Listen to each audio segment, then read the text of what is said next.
Bienvenidos a la Iglesia Palabra Viva. Nuestra misión es hacer discípulos por medio de la palabra, para que vivan y den la vida obedeciendo y enseñando la voluntad de Dios, que es Jesús. Génesis capítulo 32, versículos 22 en adelante. Vamos a leer todos unánimes juntos.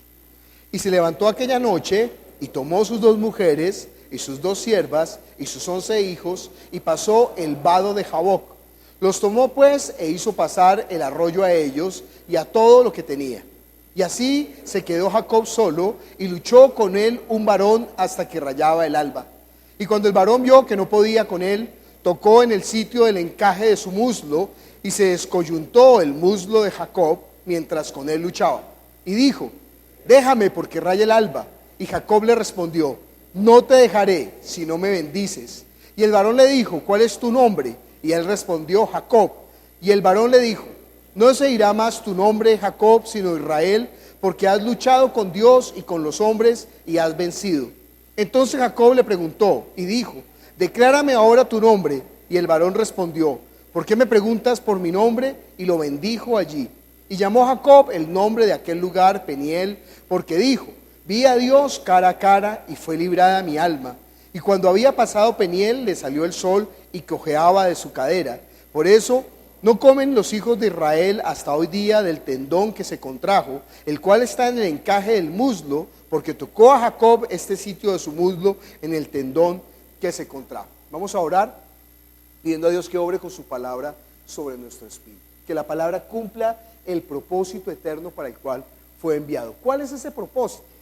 Que nosotros podamos ver espiritualmente, que no veamos con la carne, con los sentimientos, sino que podamos ver espiritualmente para recibir la bendición. Bendición es poder ver espiritualmente. Yo espero que hoy entendamos más acerca de la bendición. Entonces oremos para que nuestro espíritu reciba la bendición, o sea, reciba el conocimiento de la verdad. Oremos. Padre Celestial, nosotros te damos gracias por tu palabra, que es la verdad. Tu palabra es verdad. Y nosotros estamos aquí reunidos en tu nombre, anhelando todas las cosas que vienen de ti, Señor. Nosotros deseamos experimentar la vida. Necesitamos que los ojos espirituales sean abiertos para poder ver bien, Señor, para entender bien, para poder vivir bien, Señor, para que en nuestro interior corran los ríos de agua viva. Por eso, Señor, glorifícate en esta hora, Señor, derramando de tu espíritu sobre cada uno de nosotros. Señor, yo te clamo, unge mis labios. Dame la sabiduría de la palabra, el conocimiento de la palabra y el poder de la palabra. Que yo no me aparte a ni izquierda ni a derecha, Señor. Que solamente enseñe lo que tú has revelado por medio de tu Hijo Jesucristo, y que sea tu Espíritu Santo tomando de esto y llevándonos a toda la verdad. Glorifícate en esta hora, te lo pedimos en el nombre de Jesús. Amén. ¿Pueden sentarse? Nosotros venimos estudiando este libro del Génesis para aprender cómo rendir el culto. ¿Qué significa rendir el culto? Y cada vez vamos añadiendo más a ese entendimiento de lo que significa realmente rendir el culto. En la religión, rendir el culto es un rito, es reunirse en un lugar, es realizar unas ceremonias, unas expresiones y salir y esperar hasta la próxima vez que uno vuelve a hacer lo mismo. Por eso en la religión también la bendición es un rito. Cuando uno va a bendecir, entonces un ministro o una persona de la religión va a bendecir, lo que hace es un rito. Él esparce un objeto o hace una gesticulación o dice unas palabras, pero realmente no está pasando absolutamente nada. Lo que nosotros vamos a aprender hoy acerca de Dios es que Dios bendice. Pero cuando nosotros hablamos de la bendición, entienda, hay varias bendiciones o hay varios tipos de forma como se puede entender la bendición. Uno es como el mundo entiende la bendición. La gente del mundo utiliza esa expresión, dice: ¿qué bendición? Ellos llaman bendición ¿a qué? A todas las cosas. Dios bendijo los animales y les dijo que se multiplicaran, y los animales se multiplican. Entonces, si uno tiene un par de conejos y nacen 7 conejitos, pues ¿qué dice uno? ¿Qué bendición? Pues sí, es verdad. Sí, es verdad, porque se está multiplicando, está creciendo, está teniendo favor. Viene una persona que uno no quería ver y justo en el momento que timbró uno salió por la puerta de atrás y ¡ay, qué bendición! no me vio. Entonces, bueno, eso llama uno bendición. En el mundo de esa manera se maneja la bendición, el concepto de bendición, o sea, sobre las cosas de la carne y del alma. Pero, ¿cuál es la bendición de la que realmente está hablando la Biblia? ¿O cuál es la bendición que Dios quiere que nosotros experimentemos? Estamos aprendiendo hoy que Dios, ¿qué? Bendice. Génesis capítulo 12, versículo 2. Bueno, vamos a leer desde el 1 hasta el 3. Dice: pero Jehová había dicho a Abraham: vete de tu tierra y de tu parentela y de la casa de tu padre a la tierra que te mostraré. Haré de ti una nación grande y te bendeciré y engrandeceré tu nombre y serás bendición. Bendeciré a los que te bendijeren y a los que maldijeren maldeciré, y serán benditas en ti todas las familias de la tierra. Lo primero que le está diciendo Dios a Abraham es que parta de su lugar, que cambie de estado de todo. Eso es lo que realmente significa la palabra hebreo. Usted sabe, nosotros hablamos del pueblo de Dios de diferentes maneras. A veces decimos los hebreos, a veces decimos los judíos, a veces decimos los semitas, a veces decimos los israelitas, a veces decimos, bueno, diferentes formas como los nombramos. Pero deberíamos de tener entendimiento de cómo está hablando Dios de su pueblo de acuerdo a cada circunstancia. Cuando se habla de los hebreos, se habla de los descendientes de Abraham. Todavía no se habla de los israelitas, todavía no se habla de los judíos. Se podía decir semitas, porque antes de Abraham está Sem, que es uno de los hijos de Noé. Pero semitas, imagínense, dentro de los pueblos semitas también están, por ejemplo, los pueblos árabes. Entonces ellos también son pueblos semitas. Pero no es sobre ellos que está hablando, sino los hebreos significa los que cruzan el río. ¿Por qué? Abraham nació en Ur de Caldea, su familia fundó una ciudad que es la ciudad de Aram, y en Aram Dios llama a Abraham y le dice: deja que tu tierra y tu parentela y vete a la tierra que yo te mostraré. Cuando dicen en los que llenan crucigramas que dice patria de Abraham y colocan Ur, no, está mal, porque no es Ur. Ur es donde nació, pero la patria de Abraham es la ciudad que ellos fundaron, es Aram, en honor al hermano que había muerto. Entonces, pero Dios le dice: ¿sabe qué? No, yo no quiero que se quede ahí. Usted va a dejar todo. Deje su tierra, su parentela, cruce el río y entre a la tierra que yo le he prometido como herencia. Fíjese que en el Antiguo Testamento siempre está este cuento de cruzar las aguas, ¿no? Por ejemplo, cuando está el pueblo de Israel como Egipto, el pueblo de Israel, ahí hable bien, en Egipto como esclavos, Dios le dice: ¿crucen qué? El Mar Rojo. Y ellos cruzan el Mar Rojo. Y después de estar 40 años en el desierto, con Josué le dice: vuelven y cruzan ¿qué? El Jordán. Y cruzan el Jordán para ya asentarse en la tierra que Dios les ha prometido. Entonces ese cruce del mar siempre está hablando de ¿qué? De un cambio, de una transformación. Así ha de ser cuando una persona se bautiza en agua.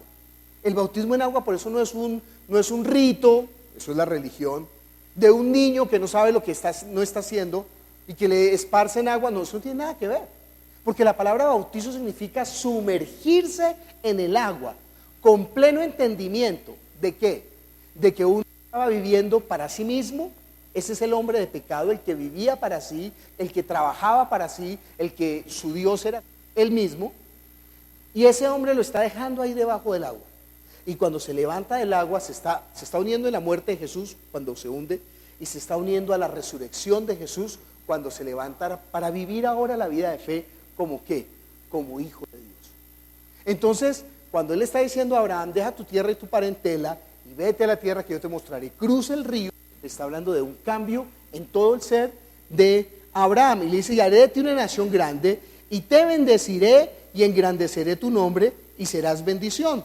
Bendeciré a los que te bendijeren y a los que te maldijeren maldeciré, y serán benditas en ti todas las familias de la tierra. Si uno le preguntara al mundo, si uno le preguntara a la religión, ¿qué es la bendición de Abraham? Entonces diría: el hecho de pasar el río. Pero no es verdad. Si uno le preguntara al mundo, ¿cuál es la bendición de Abraham? El mundo diría: no, pues que le va a dar mucha tierra y que le va a dar muchos y que le va a dar muchos hijos y que va a hacer del hombre una nación poderosa, pero esa no es la bendición de la que está hablando la Biblia. ¿Cuál es la bendición? Miremos en Gálatas capítulo 3, que la Biblia dice, la palabra de Dios es la que se explica a sí misma. Si nosotros no encontramos en la palabra, pues no podemos inventar, porque uno podría inventar cualquier cosa, ¿no? Pero la palabra es la que tiene que decir. Estaba hablando precisamente con Pipe y con Kenny en Barcelona, y ellos estaban hablando algo del bautismo. Entonces me dijo, pastor, y usted dijo una cosa. Y entonces yo le dije, bueno, si yo dije eso, yo soy un bruto y me equivoqué. Y puede pasar, ¿no?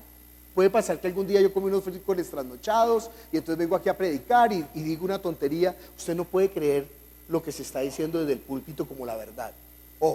Usted tiene que creer en lo que se está mostrando en la palabra, que es la verdad. ¿Sí entiende esa diferencia? Porque uno desde el púlpito puede decir cualquier tontería, puede engañarse en un momento, puede inclusive emocionarse con un asunto y no conoce todo, y entonces como no conoce todo solamente habla de una porción pero se le olvida de otra, ¿no? Un pastor una vez quería decir que cada uno coja su propia cruz, y para poder afirmar eso dijo, es que Jesús nunca cargó la cruz.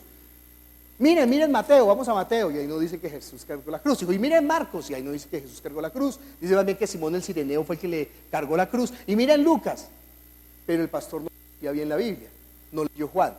En Juan dice que Jesús cargó la cruz.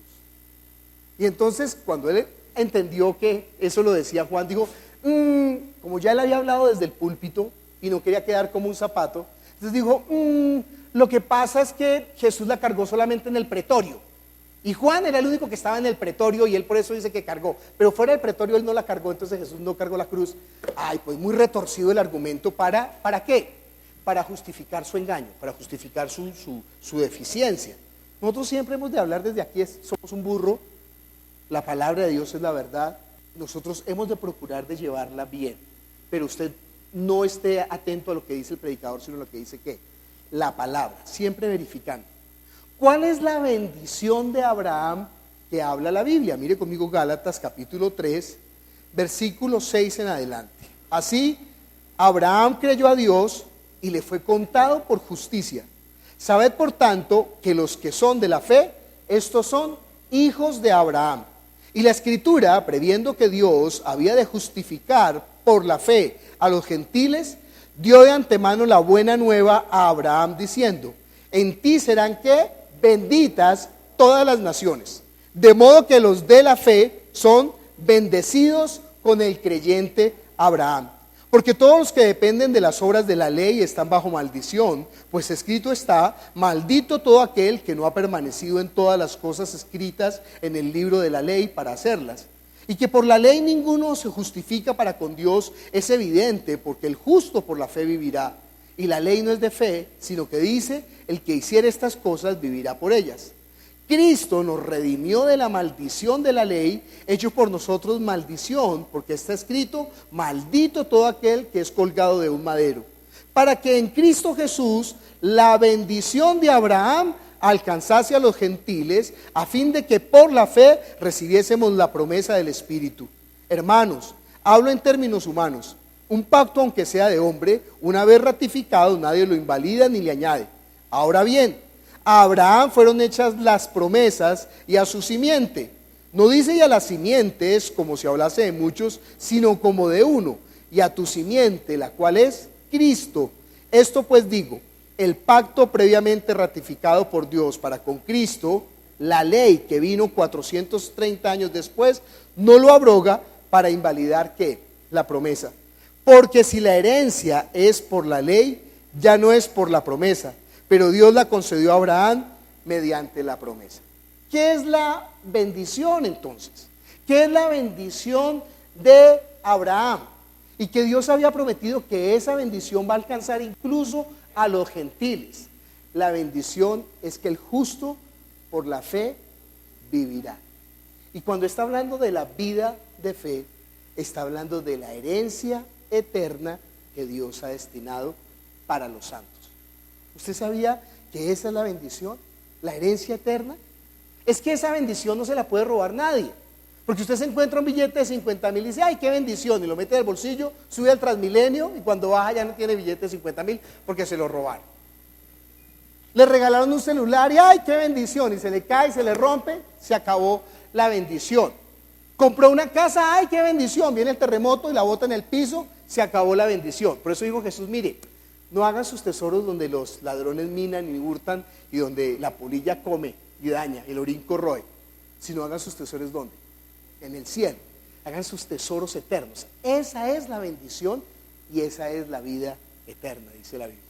Entonces la bendición es la herencia que Él ha prometido. Imagínense, esa herencia es lo que Dios preparó para su Hijo Jesucristo. Los que tienen varios hijos saben cómo es los papás con el hijo primogénito, ¿no? Ay, no, es el primogénito, mejor dicho, le preparan todo. Le hacen una canastica, un Moisés con un poco de cositas, y la mamá ropa, eso es impecable, nueva, ella no quiere que su hijo utilice ropa usada, y el cuarto lo pinta de colores y le hace cenefas, y bueno, así han de estar ustedes ahorita preparando todo, ¿no? Para el bebé. Eso es, bueno, toda una cosa espectacular. Cuando el niño nace, no, eso es el cuidado más grande, porque cuidado, desinfecte todo, que los teteros estén esterilizados, con qué temperatura hay que darle el tetero, compran un medidor de temperatura y mientras tanto prueban y eso. Yo soy el menor de 7 hermanos. Cuando uno es el menor, ¿sabe qué? Se cae el chupo al piso y eso la mamá llega y te lo conecta ya, ¿no? ¿Qué esterilizar? Ya no hay esterilidad, no. Y la cuna es la cuna vieja, ya desvencijada. Y está desvencijada, mejor porque así se mece y se duerme rápido. Entonces, ya, sí, ya no hay cuidado. Pero con el hijo primogénito no, los papás preparan lo mejor, lo mejor. Imagínense cuánto cuidado, o imagínense qué tan especial es el lugar de herencia que Dios ha preparado para su hijo unigénito. Pero algo mejor, a nosotros nos hizo participantes de esa herencia. Somos coherederos juntamente con Cristo. ¿Se da cuenta que esa es la bendición? Cuando usted le dice a una persona, Dios te bendiga, ¿de qué manera se lo está diciendo? ¿Se lo está diciendo religiosamente? O sea, como un rito, Dios te bendiga. ¿O se lo está diciendo como el mundo lo piensa, que Dios te multiplique billetes de 50.000 pesos por el piso? ¿O le está bendiciendo con la bendición espiritual diciendo que tú tengas parte en la herencia eterna? Que tú conozcas la vida, que tú puedas experimentar la vida de fe, que tú puedas tener tu lugar de herencia en el cielo con Cristo. Esa es la bendición de la que está hablando la Biblia. Miremos Mateo capítulo 25, versículo 34. Entonces, el rey dirá a los de su derecha: venid, benditos de mi Padre, heredad el reino preparado para vosotros desde la fundación del mundo. Esos son los benditos. ¿Los qué? Los que heredarán el reino. Mire conmigo Hebreos capítulo 12. ¿Quiénes son los malditos entonces? ¿Quiénes son los malditos? Los que no van a heredar el reino de los cielos. Sencillo, ¿no? ¿Quién es bendito? El que va a heredar el reino de los cielos. ¿Quién es maldito? El que no va a heredar el reino de los cielos. Duro, ¿no? Duro. Así le dirá a los de su izquierda: apartaos de mí, malditos, al fuego eterno preparado para Satanás y sus ángeles. Dice Hebreos capítulo 12, versículo 12: por lo cual, levantad las manos caídas y las rodillas paralizadas, y haced sendas derechas para vuestros pies, para que lo cojo no se salga del camino, sino que sea sanado. Seguid la paz con todos y la santidad, sin la cual nadie verá al Señor. Mirad bien, no sea que alguno deje de alcanzar la gracia de Dios, que brotando alguna raíz de amargura os estorbe, y por ella muchos sean contaminados. No sea que haya algún fornicario o profano como Esaú, que por una sola comida vendió su primogenitura, porque ya sabéis que aún después, deseando heredar, ¿qué? La bendición, fue desechado y no hubo oportunidad para el arrepentimiento, aunque lo procuró con lágrimas. Está hablando de Esaú, ¿no?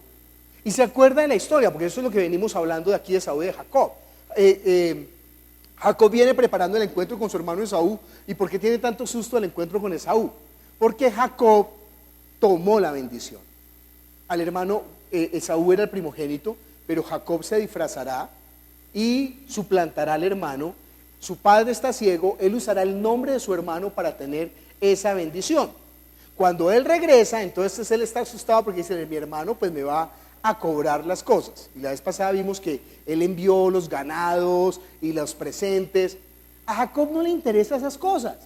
Jacob no está preocupado por los ganados ni por las cosas materiales, porque él inclusive le entrega eso al hermano. ¿Qué es lo que no le entrega? La bendición. Porque Jacob luchará por la bendición. Y ese es el estandarte de Jacob. Esa es la fortaleza de Jacob. Eso es lo que hace que Jacob ocupe una cuarta parte del libro de Génesis. Imagínense qué tan importante es Jacob. Adán habla hasta el capítulo 4. De Noé habla 3 capítulos. De Abraham habla 15 capítulos. Pues de Jacob habla desde el capítulo 25 hasta el último de los capítulos, que es el capítulo 50.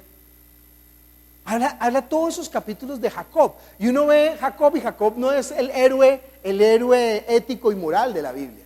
Al contrario, tiene un poco de falencias, de fallas, de cosas que uno cuestionará. Pero ¿qué tiene este Jacob? Que él anhela, él desea, él lucha, y él no se deja arrebatar, ¿qué? La bendición. Pero ya entiende cuál bendición, ¿no? No la bendición religiosa, no la bendición de la carne, sino la bendición espiritual, la eterna. Y hace la Biblia siempre un parangón entre Jacob y entre Esaú. Porque aunque Esaú era el primogénito, él tomó la bendición y la cambió por un plato de lentejas para poder satisfacer una necesidad momentánea, una necesidad coyuntural. Es muy triste lo que dice la Biblia. Que aun cuando él después procuró la bendición, ¿con qué? Con lágrimas, ya no hubo lugar para el arrepentimiento. Y por eso lo llama ¿qué? Profano, y lo llama fornicario, porque cambió el propósito de Dios por su propio propósito. Cambió la bendición de Dios por lo que a él le pareció conveniente. Vamos a el texto, Génesis capítulo 32, para ver más acerca de esta situación que está ocurriendo. Dice el versículo 22, y se levantó aquella noche y tomó sus 2 mujeres y sus 2 siervas y sus 11 hijos y pasó el vado de Jaboc. Los tomó pues e hizo pasar el arroyo a ellos y a todo lo que tenía. Entonces estamos hablando que ese paso del agua, ese paso del río significa ¿qué? Un cambio completo en su vida, una transformación en su vida. Pero fíjese que él no pasa solo. ¿Qué hace pasar? A toda su familia con él. Dice que hace pasar a sus 2 esposas, a sus 2 siervas, a sus 11 hijos, todo lo que tenía. Él lo hace pasar por el agua y él mismo pasa por el agua. Y ese es el anhelo de Dios, ¿no? Dice, él desea que usted sea salvo, usted y quién, y su casa. Entonces uno está muy preocupado por la familia, ¿no? Ay, que mi familia... Bueno, algunos no, algunos ya han caído en la religión. Algunos viven la vida de fe tranquila, ¿no? Oiga, su mamá se va a perder, ¿qué importa? Yo voy a la iglesia y canto. No está viviendo la vida de fe. No está entendiendo espiritualmente. Oiga, los amigos de su empresa, ay, no importa, que ellos no escuchen. No, yo ya estoy salvo, yo. Pero dice que él está haciendo pasar todos sus bienes, todos sus hijos, todas sus esposas, todas sus pertenencias a través de ese río para cumplir el propósito de Dios. Pero fíjese, la vida de fe tiene dos asuntos. En primer lugar, sí está hablando de toda la familia, pero después dice el versículo 24, y se quedó Jacob, ¿qué? Solo, y luchó con él un varón hasta que rayaba el alba. Pues entiendan, la vida de fe en una parte también es ¿qué? Solo. Sí, claro que es la familia. Mire conmigo Josué capítulo 24, pero entienda esas 2 situaciones que uno tiene en la vida de fe. Josué capítulo 24, muy conocido esta porción, ¿no? Mire el versículo 11. pasasteis el Jordán, está hablando de lo mismo, de pasar el río, ser hebreo. Pasaste el Jordán y viniste a Jericó, y los moradores de Jericó pelearon contra vosotros, los amorreos, fereceos, cananeos, heteos, gergeseos, heveos, jebuseos, y yo los entregué en vuestra mano. Y envié delante de vosotros tábanos, los cuales los arrojaron de delante de vosotros, y esto es, a los 2 reyes de los amorreos, no con tu espada ni con tu arco. Y os di la tierra por la cual nada trabajasteis, y las ciudades que no edificasteis, en las cuales moráis, y de las viñas y olivares que no plantasteis coméis. Ahora pues, temed a Jehová y servirle con integridad y en verdad. Quitad de entre vosotros los dioses a los cuales sirvieron vuestros padres al otro lado del río y en Egipto, y servid a Jehová. Y si mal os parece servir a Jehová, escogeos hoy a quién sirváis. Si a los dioses a quienes sirvieron vuestros padres cuando estuvieron al otro lado del río, o a los dioses de los amorreos en cuya tierra habitáis. Pero yo y mi casa serviremos a Jehová.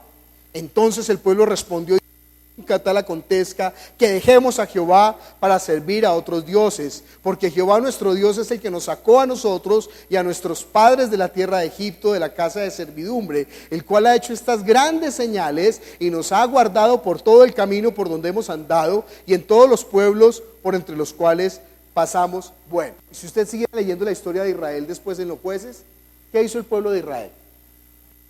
A pesar de todas las maravillas y prodigios con que Dios mostró la forma de sacarlos de la esclavitud de Egipto a servirle a Él, ellos se olvidaron de Dios. Es pura religiosidad. Entienda que religiosidad es la expresión de labios, pero el corazón está alejado de Él. Es que de labios cualquiera puede amar, cualquiera puede decir te amo, pero cualquiera no puede entregar ¿qué? La vida, el sacrificio vivo, santo, agradable a Dios. Y dice la Biblia, ese es el culto verdadero. O esa es la verdadera religión, entendiendo religión como el hecho de vivir para Dios de verdad. Cualquiera puede decir, Dios te amo. Uno pone las canciones y te amo, y después ponen otra canción de una bachata por allá y canta la bachata, y un reggaetón y canta el reggaetón. De la misma manera puede hacerlo, religiosamente. Pero realmente, ¿quién puede servir, adorar o rendir el culto a Dios? Solamente el que entiende la voluntad de Dios, solamente el que entiende la obra de Dios. Dice la Biblia, ¿no? Donde abundó el pecado, ¿qué? Sobreabundó la gracia. Pero no vaya a tomar eso como una excusa para pecar haciéndose lo que le dé la gana. Lo que está hablando ahí es que la persona que entiende realmente la condición en que se encontraba sin Cristo, la persona que puede entender esa condición, es la persona que realmente puede experimentar la vida de gracia, la vida de gratitud, la vida de entrega. Ustedes lo escucharon por el predicador que habló de la mujer de frasco de alabastro. Es que si esa mujer no entendiera de dónde la sacó el Señor, ella no puede derramar ese frasco para servirle al Señor. Eso es lo que no estaba entendiendo Simón, que era religioso. Simón conocía a Jesús, tuvo la relación con él, pero no fue capaz de derramar su vida delante. Entonces, sí, yo y mi casa serviremos al Señor. Pero después de hacer esa declaración, dice que Jacob se quedó ¿qué? Solo, luchando con Dios. Estamos en el versículo ¿qué? En el versículo 24. Así se quedó Jacob solo y luchó con él un varón hasta que rayaba el alba. Pues es una particularidad de esta historia que está narrando la Biblia. Que Jacob, a quien debería de estar Dios bendiciendo y haciéndole todo el favor y consintiéndole, fíjese que no lo consiente. ¿Qué hace? Lucha con él. Sí, si fuera la lucha contra el enemigo, pues uno entendería. ¿Sí? Él le ha prometido que nadie le va a hacer daño, que Dios va a estar con él. Él le recuerda, oiga, que mi hermano no me vaya a hacer daño. Pero aquí no está luchando contra el enemigo, está luchando contra ¿quién? Contra Dios. Y nosotros somos los que enfrentamos siempre esa lucha contra Dios. ¿Por qué Dios tiene que luchar con nosotros? ¿Por qué se da la lucha de Dios con nosotros? Mire, algo particular. Nosotros con Dios luchamos para hacer su voluntad. En cambio, con el enemigo, ¿qué? No luchamos. Lo dejamos que haga lo que le dé la gana con nuestra vida. Es más, le ayudamos, sabiendo que Él vino a hurtar, matar y destruir. Y sabiendo que Dios quiere es bendecirnos. Entonces Dios tiene que hacer ¿qué? Herirnos. Dios tiene que obrar en nuestra vida. Dice la Biblia, fieles son las heridas del que ama. ¿Por qué? Porque no ve que nosotros no queremos reaccionar. No ve que somos como los hijos rebeldes que tenemos que recibir ¿qué? Disciplina para poder entender. Y ojalá que nosotros en medio de esa disciplina podamos ver y entender y reaccionar. La lucha de Jacob duró una noche, pero algunos de nosotros llevamos peleando ¿qué? Toda la vida de fe. A mí me impacta, ¿no? Porque a veces vienen las personas en consejería. Yo normalmente con una persona hablo 2 veces en consejería sobre un asunto. Si vuelve la tercera vez, yo ya no vuelvo a hablar de eso. ¿Por qué? Es que sí, viene la persona con pastor, tengo un problema, entonces bueno, oramos, expulsamos los demonios, salen los demonios. Y la persona, la primera semana, está aquí en la iglesia juiciosa, empieza a venir, ay pastor, me deja entrar al seminario, que yo ya no he tomado tarde, pero déjeme. Venga, tranquilo, no hay problema. Y ese día llega al culto a las 7 de la mañana y viene peinado y bañado y vestido pues lindo y se va hasta el último culto, hasta el de las 12, hasta el de la 1 de la tarde y se va para la casa y eso se conecta por internet y le da like a todas las bobadas que yo posteo. Bueno, un mes le dura la cosa. Al siguiente mes ya llega al último servicio y llega tarde, no vuelve al seminario, ya está ahí y de pronto ya empieza a venir y no empieza a volver y de pronto 3 meses y por ahí vuelve y uno bueno, orando. Cuando al año llorando viene otra vez, pastor, ¿puede orar por mí? ¿Qué pasó? Mire, es que me pasó y me pasó. Claro que sí, oramos otra vez expulsamos, otra vez la persona, un mes, mire, no les dura más. Es muy triste. ¿Qué está pasando? Yo me pregunto, ¿qué es lo que pasa? Porque Dios está haciendo la obra, o sea, Dios está cumpliendo con su palabra, realmente nos está limpiando. Dios está sacando fuera los demonios. Pero entonces, ¿por qué la persona no puede prevalecer? ¿Saben por qué? Porque Él se mete los autogoles. O sea, Él está permitiendo que en su alma queden agarrados, no sé cómo explicarlo, como unos ganchos de los cuales el enemigo puede volver y agarrarse y otra vez empieza a tejer la telaraña para engañar. ¿Por qué no dejar limpiar eso? ¿Por qué no saca esa basura? ¿Por qué no bota eso? ¿Sí? Y fuera de eso utiliza eso excusándose ¿de qué? De su pasado. ¿No ve cómo somos nosotros los colombianos? Todavía nos estamos quejando que hace 500 años vinieron los españoles a robarnos el oro y por eso estamos en esa condición. En primer lugar, viejo, usted y yo creo que por ahí 5% de genes de los indígenas. Tiene más sangre mora y judía y africana que los indígenas de América. Pero ¿sabe qué? Oiga, eso ocurrió hace 500 años. Si está muy preocupado, pues póngase a trabajar usted y haga su propio tesoro, ¿sí? Pero no esté lamentándose de una situación tan tardía.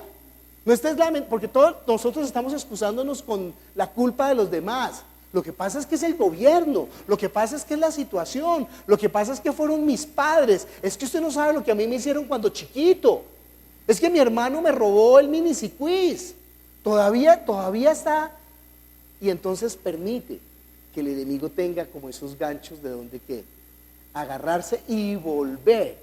Dice que haya la casa que desocupada y lista para poder habitar otra vez en ella, en lugar de haber llenado su casa con ¿qué? Con la palabra, con la verdad de Dios. ¿Cómo hacer para quitar eso? ¿Cómo hacer para sacar eso que el enemigo tiene ahí para agarrarse, ¿no? Porque Dios lo hace, Dios quiere, Dios desea limpiar, Dios desea, dice la Escritura, si alguna persona está en Cristo, ¿qué? Esa es la verdad de la palabra. Nueva criatura es, las cosas viejas pasan. Es más, Él va a usar todas esas cosas que pasaron para que usted sea un instrumento más afinado para hacer su voluntad. Todo lo que pasó, todo lo que sucedió, todas las experiencias, aunque fueran experiencias amargas, duras, difíciles, oprobiosas, Él las usará para la gloria de Él. ¿No ven la gente que se para a dar testimonio que ha llevado esas vidas tan terribles? Y yo fui sicario y maté a 50,000 y entonces, pero para la gloria y honra de nuestro Señor Jesucristo, ahora creo en Él y predico la palabra. Y todo el mundo queda impresionado. ¿Por qué? Porque no ve que Dios está utilizando todo eso. Dice que el que está con Dios, todas las cosas le ayudan a bien. Todas las cosas, lo bueno y lo malo. Es más, toda esa circunstancia que Dios permitió en su vida, Él la usará para que la gloria de Él sea perfeccionada. Fíjese con Pablo, ¿no? Pablo va a ser el asesino de la iglesia. Pablo va a matar a Esteban, va a estar dirigiendo a Esteban, va a estar persiguiendo a la iglesia, haciéndolos blasfemar contra el camino de la verdad. Y Pablo dice, mire, en cuanto a mí, si hay alguien indigno de predicar la palabra, si alguien es indigno de recibir el amor de Dios, yo soy como un abortivo, el más pequeño, el último a quien Dios podía manifestar su perdón. Sí, pero mire, a Él le plació tomarme a mí para manifestar toda la grandeza de su gracia. Si me perdonó a mí, dice Pablo, que perdona a cualquiera. Entonces nosotros, aún las cosas terribles, si nosotros nos rendimos delante de Él, Él las va a usar para bien. No deje que el enemigo tenga de dónde agarrarse, ¿no? ¿Por qué lo permite? ¿Por qué antes le ayuda al enemigo? ¿Por qué le estimula para que el enemigo tenga de dónde agarrarse en su vida? Mire, esa basura sáquela. Esa basura, dispóngase delante del Señor. Necesita orar, necesita ayunar, necesita pasar 3 días de vigilia clamando, Señor, hágalo, hágalo. No, eso es religiosidad. No importa, hágalo.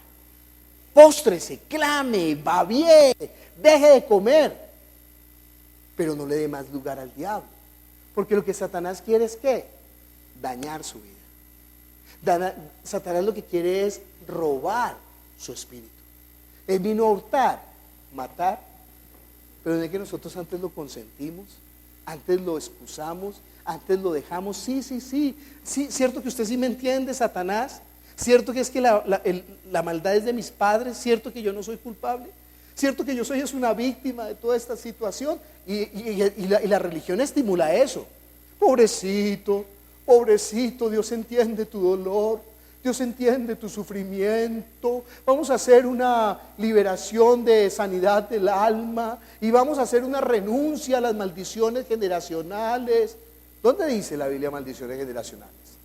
La Biblia dice que nosotros somos nuevas criaturas en Cristo y que ahora hemos nacido en el Espíritu para ser ¿qué?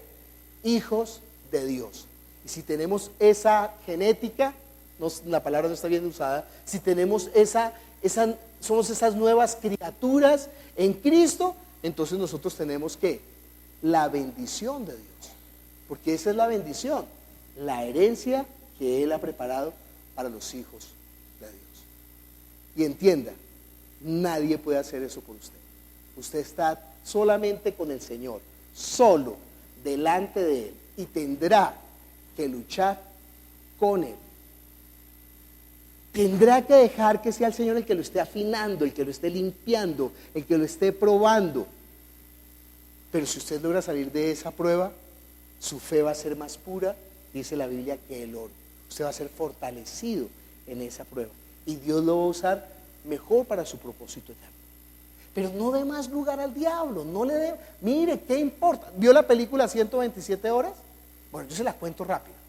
Es un hombre autosuficiente, un tipo que no necesita de nadie, él está solo. Déjeme a mí que yo puedo todo. Y entonces, como es autosuficiente, se va a ir a escalar en el desierto y entonces no le cuenta a nadie para dónde va. Y entonces va por el desierto y va corriendo feliz en la bicicleta y tomándose el agua y con todos esos gadgets que ahora tienen los jóvenes. Y de pronto se cae en una grieta y la roca que había pisado le cae encima del brazo y lo deja amarrado del brazo. Y entonces el tipo, bueno, ¿qué voy a hacer? Es un duro, ¿no? No me voy a dejar desesperar, No, tranquilo, empieza a grabarse, a hacer chistes. No, pero ¿qué hago? Y empieza a tratar de quitar la roca con unas poleas y solamente tiene una mano para usar. Y bueno, se le cae la navaja y bueno, todo el drama. Pero empieza a pasar el tiempo y cada vez el tipo empieza ¿a qué? A morirse. Y empieza la vida a apagarse. Y él se da cuenta y dice, no, ya no tengo, le toca tomarse hasta sus propios orines para sobrevivir, ¿no? Y el tipo dice, ¿sabe qué? Ya no puedo hacer nada más. ¿Qué hago? Ya sé qué hacer. ¿Qué? Pierdo el brazo. Y entonces se hace un torniquete y agarra con la navajita esa picha que tiene y primero se quiebra el brazo, ¿no? Es buenísimo. Se quiebra el brazo y después corta el brazo y después le dice adiós al brazo. Con la mano que le quedó, porque con la otra ya no tenía brazo. Entonces le dice adiós y toma la foto. Pero ¿qué es lo que es tan...? Es una película muy impactante porque un suceso tan pequeño, durar 2 horas uno ahí viendo en la bobada. ¿Pero por qué? Porque por encima de todo, el hombre está estimando ¿qué? La vida. ¿No dice así la Biblia? Si tu ojo te es ocasión de caer, ¿qué? Sácatelo. Y si tu mano te es ocasión de caer, ¿qué? Córtatela. Y si tu pierna te es ocasión de caer, ¿qué? Cercénala. Más vale entrar cojo, manco, ciego al reino de los cielos que perder toda la vida. Y no ve que el enemigo nos hará, ay, pobrecita mi mano, pobrecita mi mano. No, no, no, no, no. Si la mano estorbó, ¿qué hacemos? Chao, mano. Chao, viejo. Porque lo importante es la vida del espíritu. Entienda, Satanás usará. Usted no maldice a Dios directamente. Usted no es capaz de decir maldito Dios. Usted no va a decir eso. Pero usted empieza a maldecir ¿qué? Las circunstancias, la familia, las relaciones interpersonales, y eso es lo que Satanás usará para que usted esté en la prueba y de pronto pierda la prueba. Entonces nosotros hemos de ver las pruebas espiritualmente, entendiendo, mire conmigo, Romanos capítulo 8. ¿Quién nos separa del amor de Dios?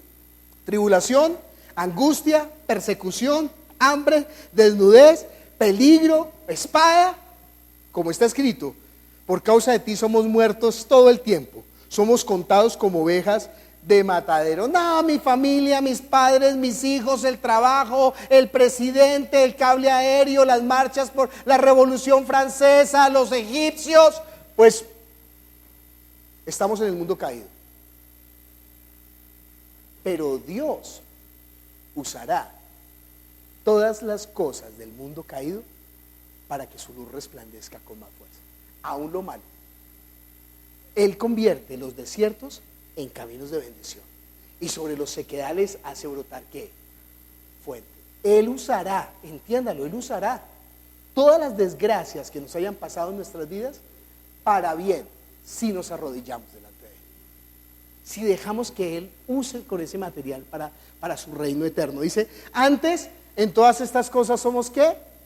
Somos más que vencedores por medio de aquel que nos amó. Yo le he contado esa historia, ¿no? De un torero, que el torero está ahí en una faena y viene un toro y lo cornea y le saca el ojo, y el tipo tiene el ojo colgando y en lugar de ponerse a llorar por el ojo, agarra el ojo y se lo arranca y dice, ¿sabe qué? Eso son menudencias, y sigue toreando y mata al toro. Porque ¿qué es lo que quiere el enemigo? ¿Qué es lo que quiere el enemigo? Que usted se quede llorando por el ojo, que usted se quede distraído en la relación personal, que usted se quede peleando. Ay, no pelee con... Yo no sé si está peleando hoy con su esposa, no estoy diciendo, no estoy echando vainas hoy, pero por favor no pelee. Arregle las cosas a tiempo, no deje que el enemigo tome más lugar, no deje que la cosa crezca, con sus hijos, con su trabajo, con su familia, con todo. Arregle las cosas rápido ahora que hay tiempo, para que después el enemigo no tenga lugar para dañarlo. Pero si ya lo dañó, ¿qué hace? ¿Se pone a llorar? No, viejo. Se levanta, sacude las manos y los pies y sigue para adelante. Porque lo importante es ¿qué? La vida. Antes en todas estas cosas somos más que vencedores. Estamos en Génesis capítulo 32. Dice, y se quedó Jacob solo y luchó con él un varón hasta que rayaba el alba, y cuando el varón vio que no podía con él, qué cosa tan terca, ¿no? Ay, somos absolutamente como Jacob. Dice, como el varón vio que no podía con él, ¿qué? Tocó el sitio del encaje de su muslo y se descoyuntó el muslo de Jacob mientras él luchaba. ¿Dónde lo tocó? En sus bases. Esto es lo que la Biblia llama los muslos. Los muslos no, los lomos, ¿sí? Cuando dice en Efesios que guarden sus lomos con la verdad, o el Señor Jesús dice, mire, ciñan los lomos. Miren un momento Lucas capítulo 12. versículo 35 y 36.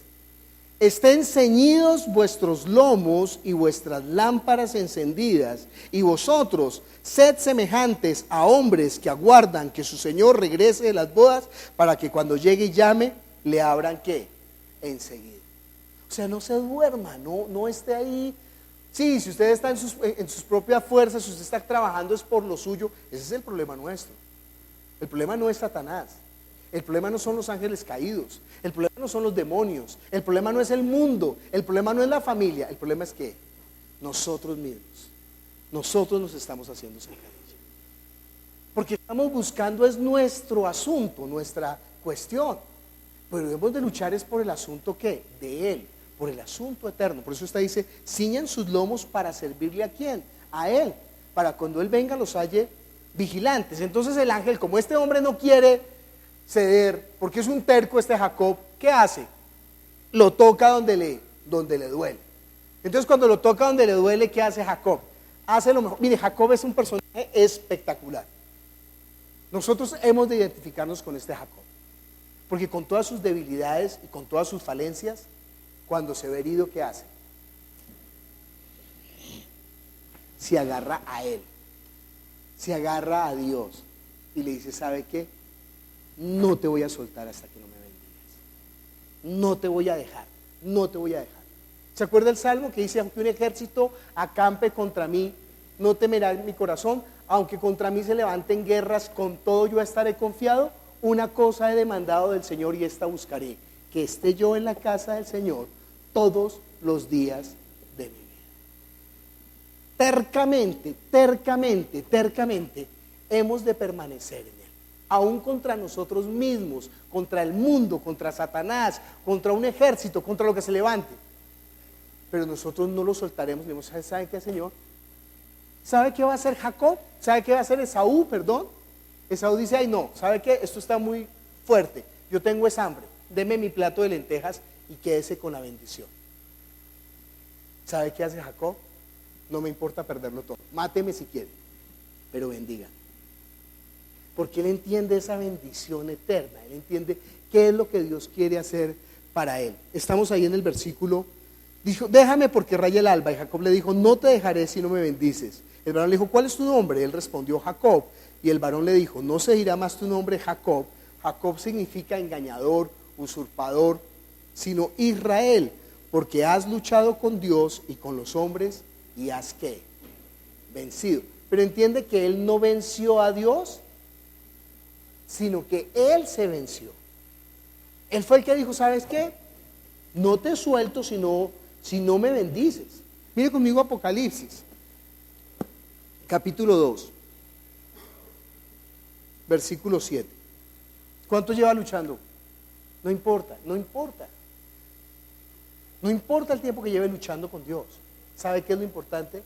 Usted está y ese es nuestro mérito, eso es lo único que tenemos, que tercamente hemos permanecido en Él, aún en contra de nosotros mismos. ¿Y qué le dice Él a ellos? Apocalipsis capítulo 2, versículo 7. El que tiene oídos, oiga lo que el Espíritu le dice a la iglesia.